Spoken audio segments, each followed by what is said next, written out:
হত্যাৰ গোচৰত 4 মাহ কাৰাগাৰত থাকিও চৰকাৰী দৰমহা লাভ কৰিছে শিক্ষকে।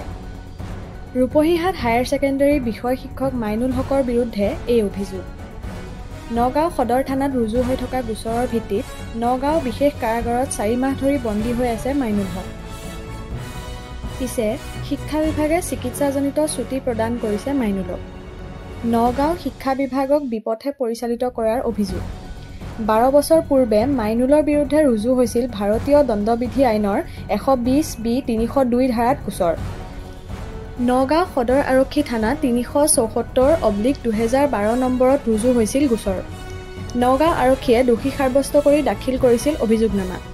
সেই গোচৰৰ ভিত্তিতে মাইনুলক কাৰাগাৰলৈ প্ৰেৰণ কৰিছিল সত্ৰ ন্যায়াধীশৰ আদালতে। পিছে 1 মাৰ্চৰ পৰা বৰ্তমানলৈকে চিকিৎসাজনিত ছুটী লৈ মাইনুলে লাভ কৰিছে চৰকাৰী দৰমহা। ঘটনাক লৈ এতিয়া সৃষ্টি হৈছে নগাঁৱত তীব্ৰ প্ৰতিক্ৰিয়াৰ।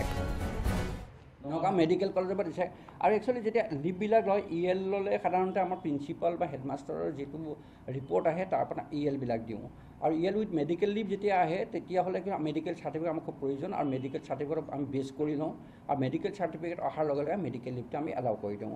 আৰু এই মানুহজনক মই এতিয়া ৰিপৰ্টখিনি চালোঁ। এই ৰিপৰ্ট মানুহজনে প্ৰথমতে 1/3/25 পৰা 29/4/25 60 দিন লৈছিলে আৰু 30/4/25 পৰা আকৌ তেওঁ 29/5/25 30 দিন ল'লে আৰু 1/6/25 পৰা 29/6/25 29 ডেজ তেওঁ লিভ এভেইল কৰিছে।